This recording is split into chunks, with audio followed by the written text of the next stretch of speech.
High friend welcome back to my Unnati cooking आमी उन्नति बेथुआडहरी थेके आज के मसाला भेंडी रेसिपि निये चले एसेछि दुर्दान्त स्वादेर एकटा रेसिपि गरम भात नय रुटी परोटार संगे एकदम जमे जाबे जे कखनोई खायनि से एक बार खेले बार बार रिक्वेस्ट करबे।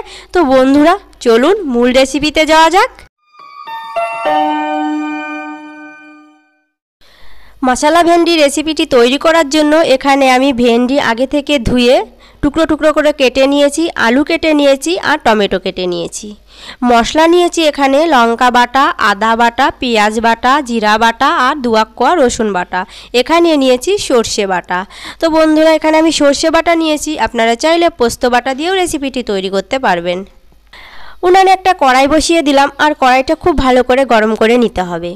এখন এই কড়াইয়ের মধ্যে দিয়ে দেব সরষের তেল। তো বন্ধুরা আজকে রেসিপিটি কিন্তু আমি সরষের তেল দিয়েই তৈরি করব। তেলটা খুব ভালো গরম হলে ওই তেলের মধ্যে দিয়ে দেব শুকনো লঙ্কা ফোড়ন। শুকনো লঙ্কা একটু ভাজা ভাজা করে নিতে হবে। লঙ্কাটা একটু ভাজা ভাজা হয়ে এলে এর মধ্যে দিয়ে দেব গোটা জিরা ফোড়ন। গোটা জিরা দিয়েও একটু ভাজা ভাজা করে নিতে হবে। গোটা জিরাটা একটু ভাজা ভাজা হয়ে এলে এর মধ্যে দিয়ে দেব কেটে রেখেছিলাম যে আলুগুলো, সেই আলুগুলোই কিন্তু এই তেলের মধ্যে দিয়ে দেব। আর এই রেসিপিটি একটু তেল বেশি লাগবে, তো এখানে আমি কোনো জল ব্যবহার করব না, এর জন্য তেলের পরিমাণটা একটু বেশি লাগবে। একে একে সবগুলো আলুই তেলের মধ্যে ছেড়ে দেব। নাড়াচাড়া করে আলুটাকে ভেজে নিতে হবে। উনানের আঁচটা এখন লো টু মিডিয়ামে করেই ভাজতে হবে, তাহলে আলুটাও সেদ্ধ হয়ে যাবে আর খুব ভালো মতো ভাজা হয়ে যাবে। এখন দিয়ে দেব এই আলুর মধ্যে স্বাদ মতো লবণ। লবণটা দিলে খুব তাড়াতাড়ি আলুটা সেদ্ধ হয়ে আসবে। লবণটা দিয়ে একটু লাল লাল করে ভেজে নিতে হবে। আলুটা যখন ভাজা কমপ্লিট হয়ে এসছে, একদম সেদ্ধ হয়ে গেছে, আপনাদেরকে একটা কেটে দেখিয়ে দিলাম। এখন এই আলুর মধ্যে দিয়ে দেব কেটে রাখা ভেন্ডিগুলো দিয়ে দেব আর ভেন্ডিগুলো দিয়ে আলুর সঙ্গে ভেজে নিতে হবে। অনেক বন্ধুরাই আছে যে ভেন্ডি একটু বিজল জাতীয় বা ঢ্যাঁড়স যে যেটাই বলুন না কেন, তো অনেকে খেতে পছন্দ করে না। তো বন্ধুরা আপনাদেরকে বলছি একবার হলেও এই রেসিপিটি ট্রাই করুন, একটুও বিজল হবে না, খেতে ভীষণ মজার। ভাতের সঙ্গে রুটি পরোটা সব কিছুর সঙ্গে একদম জমে যাবে। ভেন্ডিগুলো বেশিক্ষণ ভাজার দরকার নেই, বেশিক্ষণ ভাজলে কিন্তু সবুজ যে কালারটা থাকবে না। এখন এর মধ্যে দিয়ে দেব টমেটো কুচি। টমেটো কুচি দিয়ে আবারও কিছুক্ষণ নাড়াচাড়া করে ভেজে নিতে হবে। তো বন্ধুরা এখানে কিন্তু টোটাল আমি 2 মিনিট মতো সব কিছু ভেজে নিয়েছি। তো 2 মিনিট মতো ভেজে নিয়েছি। আমার ভেন্ডির কালারও কিন্তু চেঞ্জ হয়নি, সবুজ সবুজ কালারই আছে। দেখতেও যেমন সুন্দর লাগবে, খেতেও তেমনই সুন্দর লাগবে। মশলা ভেন্ডি তো অনেকে অনেক রকমভাবেই খেয়েছেন। তো বন্ধুরা আপনাদের কাছে রিকোয়েস্ট একবার হলেও এভাবে ট্রাই করে দেখুন, আর কেমন লাগলো অবশ্যই আমাকে কমেন্ট করে জানাবেন। 2 মিনিট মতো খুব ভালো করে ভেজে নিয়েছি। এখন এর মধ্যে দিয়ে দেব বেটে রাখা মশলাগুলো।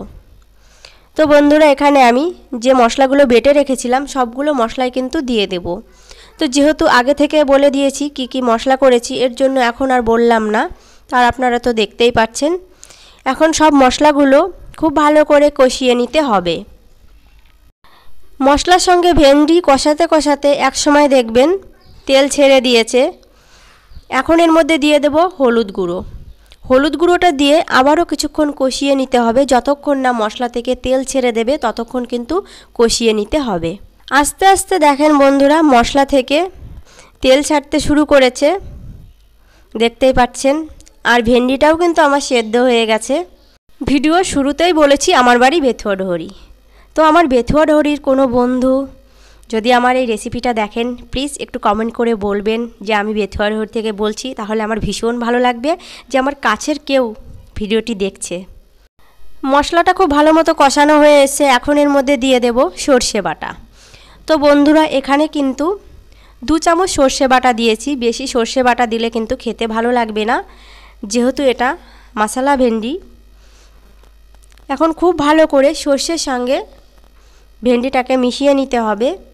আর সর্ষে বাটা দিয়ে বেশিক্ষণ জাল দেওয়ার দরকার নেই, তাহলে কিন্তু অনেক সময় তিতো লাগে, খেতে ভালো লাগবে না।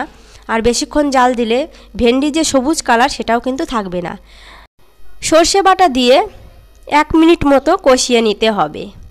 তো বন্ধুরা দেখতেই পাচ্ছেন মশলা ভেন্ডি বা মশলা ঢ্যাঁড়স একদম রেডি। গরম ভাত, রুটি, পরোটা সব কিছুর সঙ্গে একদম জমে যাবে। তো চলুন প্লেটে সাজিয়ে সার্ভ করি। আবারও বলছি, আজকের রেসিপিটা দেখে যদি ভালো লাগে বেশি বেশি করে শেয়ার করে দেবেন ফ্যামিলি বা বন্ধুর কাছে। ভিডিওটিকে একটি লাইক করবেন, কমেন্ট করবেন, চ্যানেলটিকে সাবস্ক্রাইব করে আমার পাশে থাকবেন। আর যারা ফেসবুক পেজ থেকে দেখছেন তাদেরকে বলছি, প্লিজ ভিডিওটি ভালো লাগলে পেজটিকে ফলো করে আমার পাশে থাকবেন নতুন নতুন রেসিপি পেতে। আর বেশি বেশি করে শেয়ার করে দেবেন ফ্যামিলি বা বন্ধুদের কাছে। ভালো থাকুন, সুস্থ থাকুন। আজকের মতো বিদায়।